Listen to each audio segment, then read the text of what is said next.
We discuss the avalanche of apostasy pretty regularly on my channel. We cheer for and encourage the rapidly growing community of ex-Muslims. We laugh at the Dawagandists as they scramble to figure out new ways to deceive their audience. It's fun to watch, and it's awesome to be a part of. But there's a darker, more violent side to the avalanche of apostasy. Many of the people who are leaving Islam still live in areas where they are subject to threats, abuse, or death. Uganda, for instance, has an overall Christian majority, but there's a sizable Muslim minority, and certain parts of the country are a bit more dangerous for apostates. Morning Star News reports, upset over conversions to Christianity, hardline Muslims in an area of eastern Uganda this month sprayed a newly Christian family with acid and beat a former mosque leader, sources said. In Intanko village, Namutumba district, Muslim relatives on March 8th sprayed acid on Juma Waiswa, 38, his 32-year-old wife, Nasimu Naigaga, and their 13-year-old daughter, Amina Nagudi, after they put their faith in Christ the previous month, Waiswa said.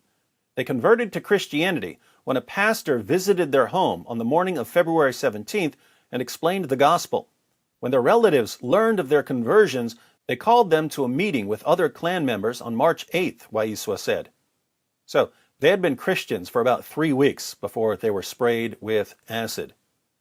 During the meeting, we were asked about our salvation, and we affirmed to them that we had believed in Jesus and converted to Christianity, Waiswa told Morning Star News.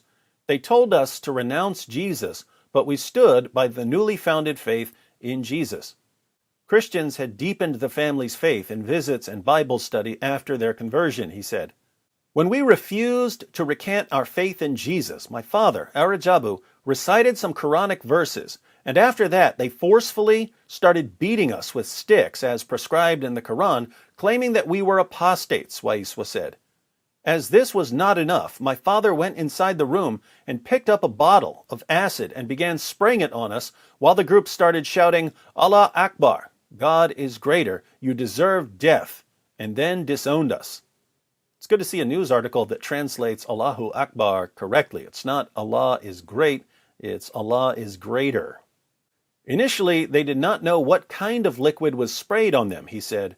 But as we were fleeing for our lives, we started feeling some serious itching that continued till the pain intensified, Waiswa said. A nearby Christian neighbor called the pastor, who arrived immediately and took us to a hospital in Mbale, but our daughter was seriously affected and was referred to a hospital in Jinja. On March 9th, while the three were receiving hospital treatment, their house was set ablaze, he said. The three are still undergoing hospital treatment. They requested prayer for healing and for a place to stay after recovering. I've read about a lot of acid attacks over the years. The victims are usually women who rejected the advances of a man who doesn't believe that women have a right to reject him. Acid attacks are meant to send a special kind of message. Someone who throws acid in your face doesn't want to kill you. He wants you to have a constant reminder of what you did to upset him. And he wants you to be a permanent warning to those around you. So, this is what certain Muslims are doing in Uganda to stop people from leaving Islam. Keep in mind, they're on the same side with the Dawagandists on YouTube and Twitter. The only difference is that the Dawagandists are typically more violent. Ali Dawa doesn't want to spray apostates with acid. He openly calls for apostates to be publicly executed. And his fans, hundreds of thousands of them, love him for it.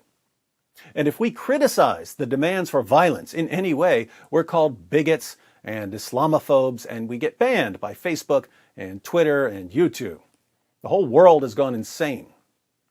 There are so many reports of threats and violence against ex-Muslims that I could easily make videos like this every day indefinitely. In fact, if you've been wanting to start a YouTube channel, but you're not sure what to cover on your channel, there's an idea for you. Just follow Open Doors and The Voice of the Martyrs and Morning Star News and make videos about what's happening. Yes, you'll be threatened for it. Yes, you'll be called names for it. Yes, you'll eventually get banned for it. But whatever happens, Never forget that the people who are against you are cowards. Sheikhs and imams spent 14 centuries lying about their prophet and their book. Suddenly, we get to a time when people can expose the lies, and the sheikhs and imams panic. They're terrified because their lies are being exposed, and they know they can't keep their followers in a state of ignorance forever.